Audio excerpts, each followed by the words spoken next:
예, 시황맨의 주식 이야기 오늘의 마감 방송 유튜브 방송 시작하겠습니다.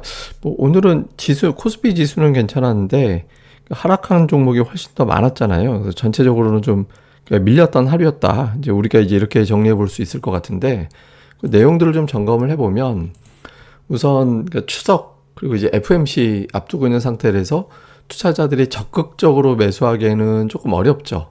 예, 그러니까 이렇게 이벤트 앞두고 있는 상태에서는 그때 증시가 어떻게 될지 모른다 이런 어떤 걱정이 좀 있기 때문에 주식을 적극적으로 많이 매수하기는 좀 어렵죠. 그러다 보니까 이제 상대적으로 매수세는 좀 한 발 물러서 있다 보니까 나오는 매물을 그대로 받아내기가 좀 어렵거든요. 그러면 전체적으로 조금 밀리는 그런 분위기가 될 수 있겠죠. 지수는 외국인들이 대형주 사면서 지수는 괜찮았지만 전반적으로 좀 밀리는 그런 계기가 됐고, 특히 이제 테이퍼링 뉴스가 주말에 미국에서 나왔잖아요. 그러니까 이제 테이퍼링 뉴스가 나오면서 그 파월 의장 발언 이후에 또 미국의 고용지표 발표 이후에 테이퍼링이 좀 물 건너가는 거 아니냐 이런 기대감이 일부 있었지만 결국엔 좀 현실이 되나 보다. 그럼 현실이 되는지 여부를 좀 확인해 보자. 그러니까 이런 어떤 부담 그리고 이제 이게 또 달러와 강세를 초래하는 거 아니냐 이런 어떤 걱정들이 일부는 좀 있었을 것 같고. 근데 반면에 이제 시장이 그래도 밀리지 않고 버텼던 거는 수출 지표가 워낙 잘 나와서 10일까지 수출 지표가 전체 30.7% 전년 대비 증가했거든요. 그래서 기업들이 지금 9월이잖아요.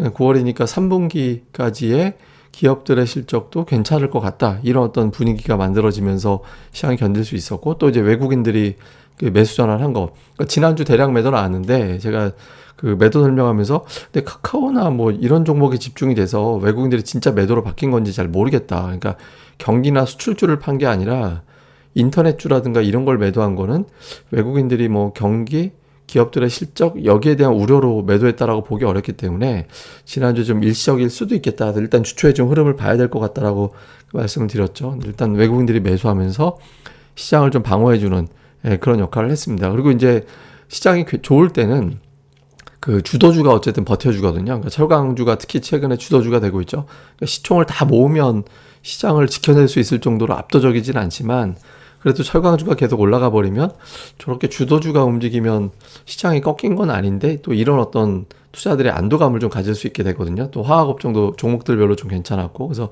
이런 종목군들이 움직이면서 부담스러운 재료는 있었지만 그래도 버텼다 이렇게 볼 수 있겠습니다. 근데 시장 보면 지난주 금요일 이후에 되게 요란해 보이잖아요. 올라갔다 내려갔다 요란한데 결과적으로 보면은 3100포인트, 3110 요 사이가 바닥이 되고 올라가는 폭은 3130 근처 가면 여기서 막히죠. 그러니까 지금 되게 범위가 좁아요. 대략적으로 한 20포인트? 그러니까 이 정도에서 좀 갇혀있는 상태.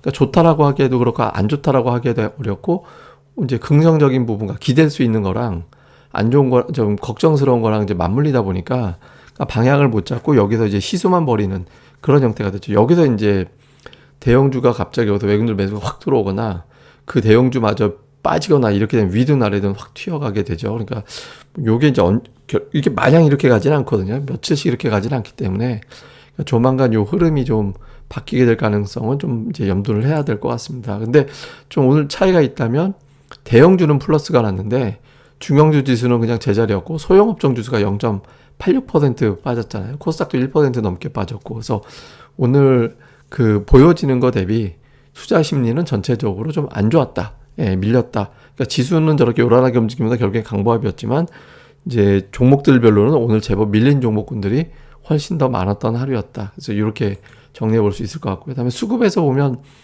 외국인들 기관이 매수했고 개인들이 팔았는데 이제 기관이 코스닥을 매도한 금액이 코스피 매수한 금액보다 더 많았죠. 그러니까 코스닥을 되게 많이 팔았다라는 게 좀 티가 났고 그리고 코스피도 사실 매수했다고는 하지만 금융투자 매수 비율이 90%였잖아요.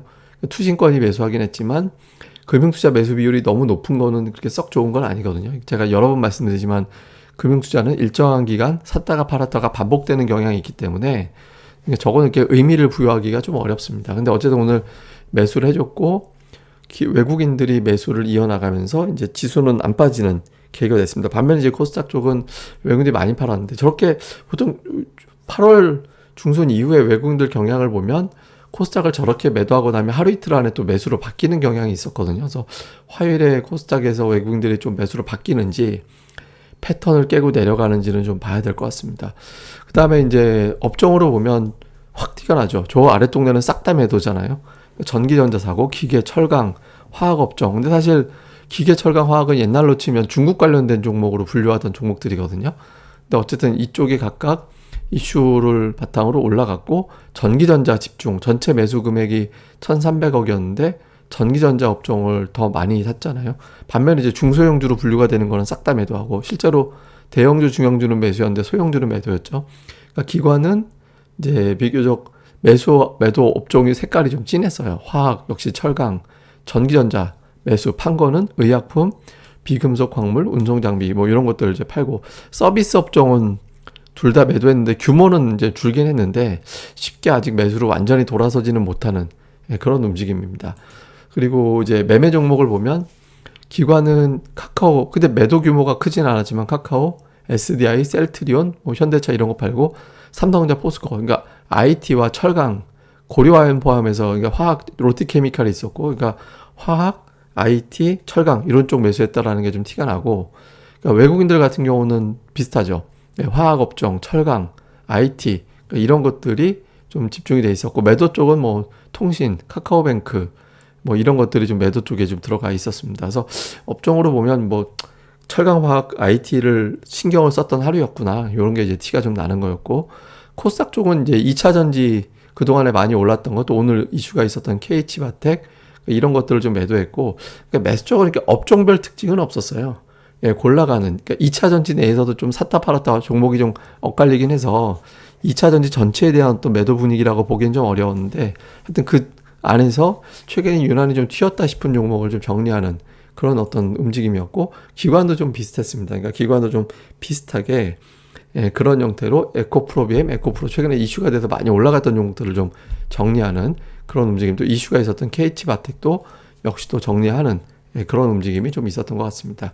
그리고 오늘 이제 특징주를 좀 보면 철강주가 단연 세잖아요. 그러니까 철강 뭐 포스코 같은 경우 굉장히 강하게 주가가 이제 움직이고 있고, 그 외에 이제 철강주들도 굉장히 강한데, 그 중에서 한 종목을 좀 보자면 남선알미늄, 이게 이제 뭐 스몰캡이죠. 스몰캡, 시가총액이 좀 작은 스몰캡 종목인데, 이제 잘 보면 철강주 장세긴 한데 등락은 있는 것 같은데 되게 올라가진 않잖아요.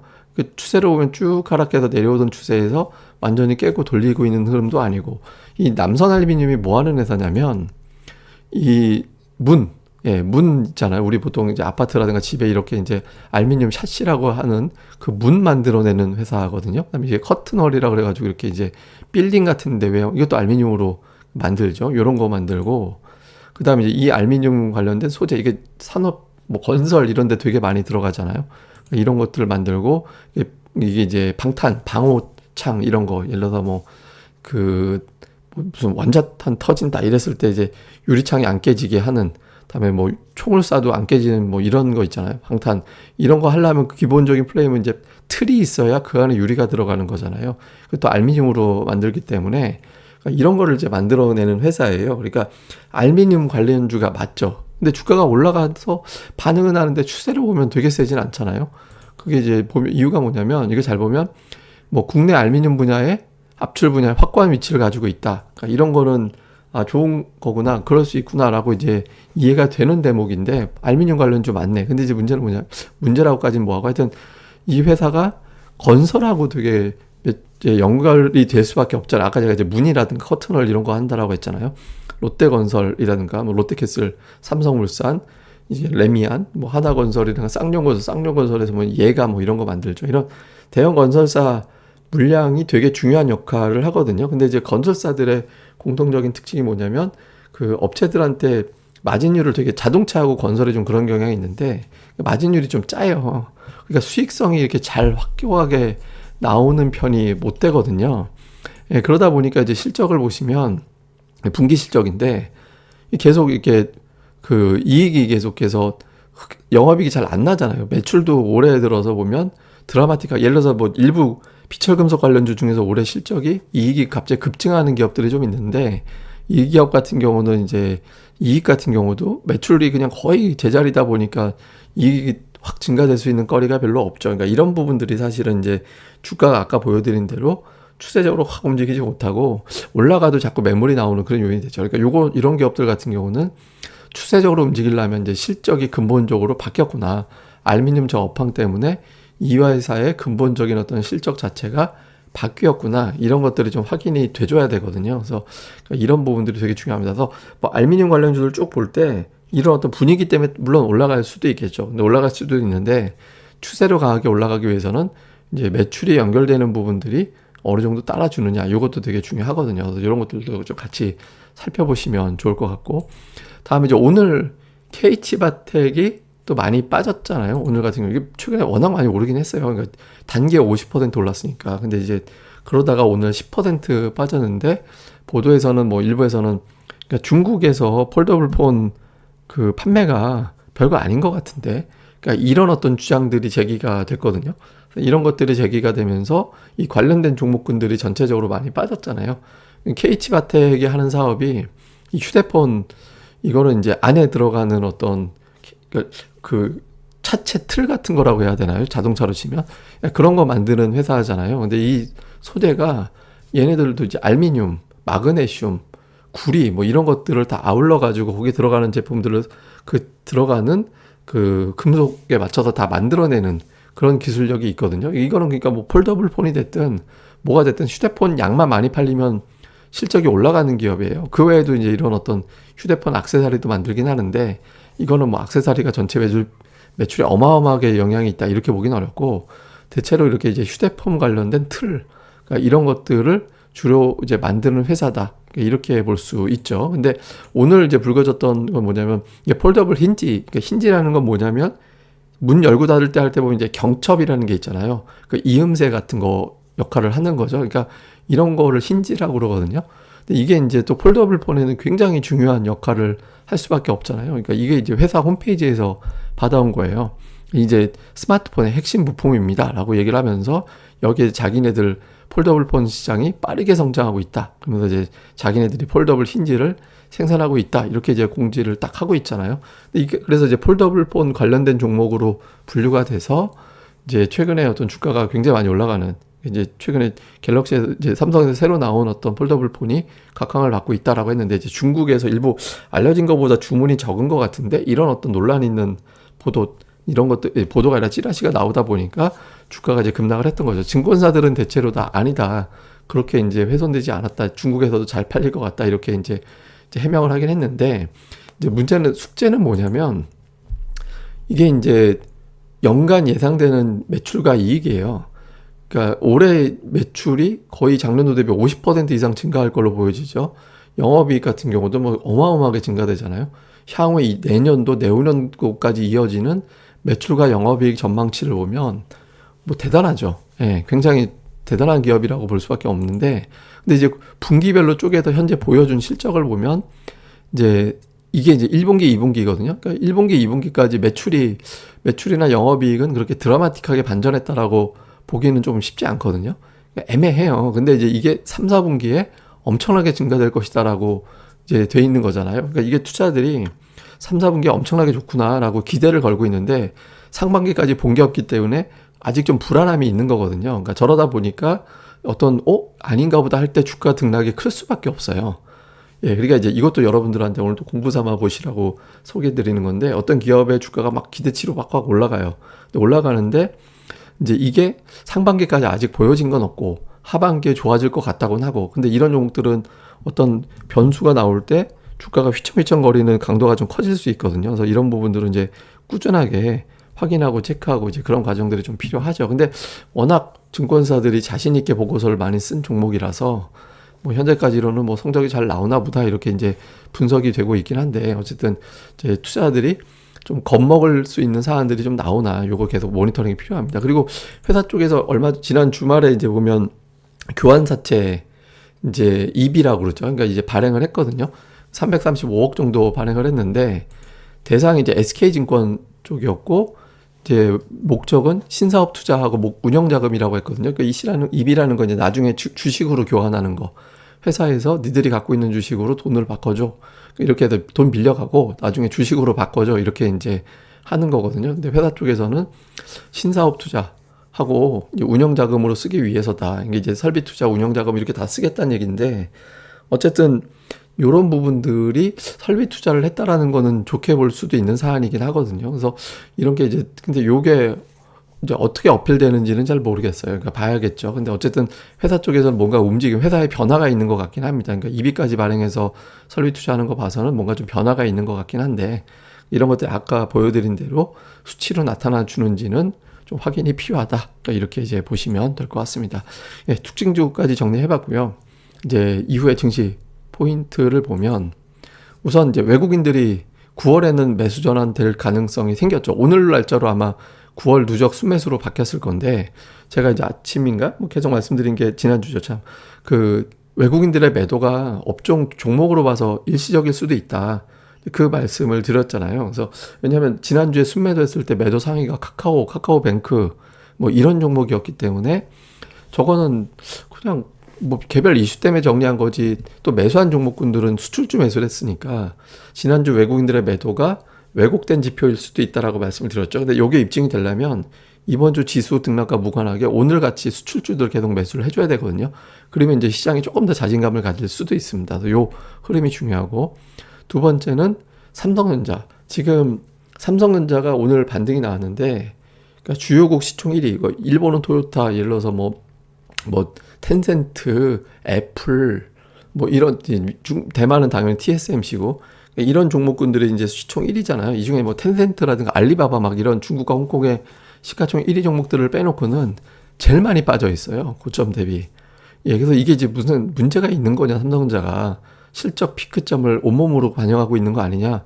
그러니까 이런 어떤 주장이 있거든요. 근데 반면에 그래도 삼성전자만큼 저렇게 괜찮은 기업이 저렇게까지 빠진 건 좀 아닌 것 같다. 그래서 저평가 내지는 소외된 거 아니냐 이런 점이 부각될 수도 있거든요. 그러니까 이게 최근에 삼성전자가 이틀 연속 잘 안 빠져요.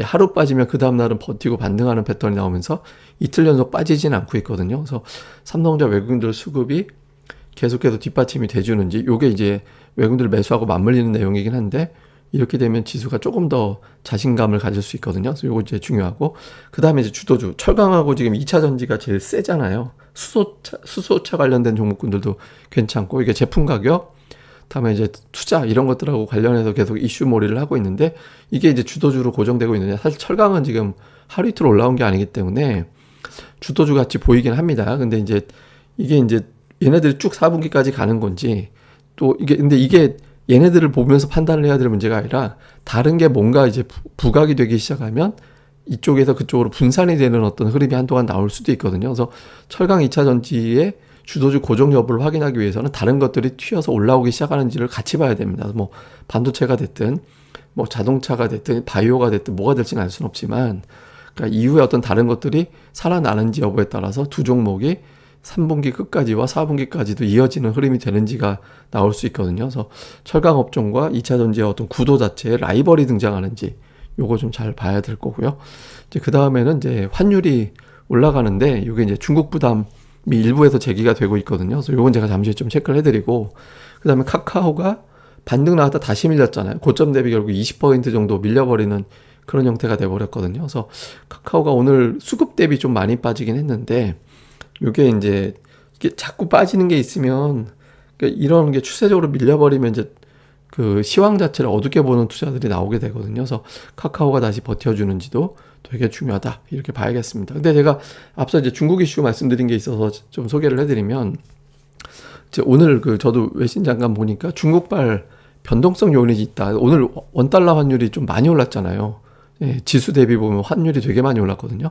오늘 어떤 이슈가 있었냐면 JP모건에서 중국의 경기 회복이 좀 흔들리고 있다 이런 주장을 하고 UBS에서도 중국 경기 둔화가 좀 이어질 가능성이 있는데 최근에 이제 제조업 지표가 좀 안 좋은 데다가 규제까지 더해졌다. 그래서 중국이 좀 문제 있지 않을까? 그리고 이제 에버그란데가 채무 불이행이 되고 이것 때문에 이제 금융사들이 리스크에 빠질 수 있다. 이런 기업들이 더 나오면 옛날에 이제 에버그란데가 중국의 그 상하이 에버그란데였나요? 하여튼 축구팀 만들어서 어마어마하게 유명한 선수를 다 끌어당길 정도로 굉장히 막 이제 돈 투자 많이 했던 데였거든요. 근데 지금 팔렸잖아요, 축구팀도.